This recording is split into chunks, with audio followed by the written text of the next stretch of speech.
Dans le prochain épisode de Un si grand soleil, tandis que Gaël fait ses adieux à Alex, Myriam refuse de se projeter avec Marc. Attention, les paragraphes qui suivent contiennent des spoilers sur l'épisode d'Un si grand soleil diffusé demain soir sur France 2. Si vous ne voulez rien savoir, ne lisez pas ce qui suit. Jeudi 12 mai dans Un si grand soleil. Gaël fait ses adieux à Alex au poste, le commissaire Baker convoque Ellie, Manu et Alex et les informe qu'ils n'ont jamais perdu la trace de Gaël et Pauline. Il leur explique ensuite que la véritable raison pour laquelle il leur a demandé d'arrêter les recherches, c'est qu'une opération d'infiltration était en cours et que l'Estrac y participait. C'est donc grâce à elle que la police a pu démanteler un réseau européen de faux monnayeurs. S'il n'apprécie pas particulièrement de ne pas avoir été mis dans la confidence, les policiers le félicitent cependant pour ce beau coup de filet.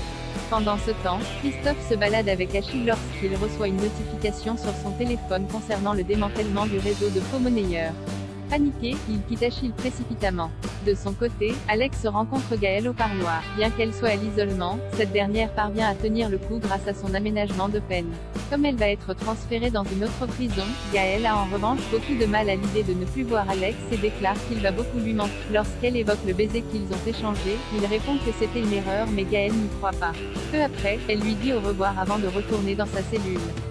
La nuit tombée, Christophe profite de l'absence de sa compagne pour fouiller dans ses dossiers. Lorsqu'elle rentre, Christophe évoque l'article du Midi Libre mais la juge reste évasive. En parallèle, Julie, Alex, Eve et Manu prennent un verre au sauvage. Alors que l'ambiance est à la bonne humeur, Alex a la tête ailleurs. Et pour cause, Gaël est transféré dans le même temps dans sa nouvelle prison. Myriam refuse de se projeter avec Marc. Marc et Myriam ont passé la nuit en cellule. Toutefois, le commissaire Baker juge que la sanction de Thierry a été disproportionnée.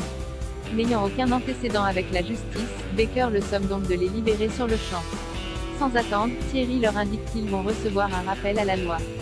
Avant qu'ils ne partent, le brigadier leur rappelle ensuite que leur petite blague a mobilisé une patrouille de police qui aurait pu être bien plus utile ailleurs. En parallèle, Jacques Moore débarque chez Elle Cosmétique mais Myriam est en retard. Après lui avoir présenté ses excuses, celle-ci prétend avoir eu une panne de voiture. Jacques se montre alors compréhensif puis se dit ravi qu'elle et son fils aient pu trouver un terrain d'entente concernant les photos. Mal à l'aise, Myriam esquive habilement le sujet. Pour sa part, Sabine remet à ses élèves les copies du contrôle de maths. Comme Louis a eu une mauvaise note, elle demande à le voir à la fin des cours. En effet, elle a bien senti que son élève avait complètement décroché. Même s'il travaille dur, Louis reconnaît qu'il bloque devant sa copie. Pour Sabine, le stress se travaille et il doit apprendre à se faire confiance. C'est pourquoi, elle lui offre une seconde chance de lui montrer ce qu'il a appris. En quittant la classe, Louis rejoint ses camarades et leur raconte qu'il repasse le contrôle la semaine prochaine. Une information qui réjouit Kira. Non loin de là, Léonore et Marc partagent un café. Après avoir discuté des problèmes scolaires de leur fils, Léonore évoque la nouvelle petite amie de son ex-mari. Le sourire aux lèvres, il confirme qu'il a rencontré quelqu'un et Léonore se dit sincèrement ravie pour lui. Myriam raconte quant à elle à Claire combien elle se sent bien avec Marc.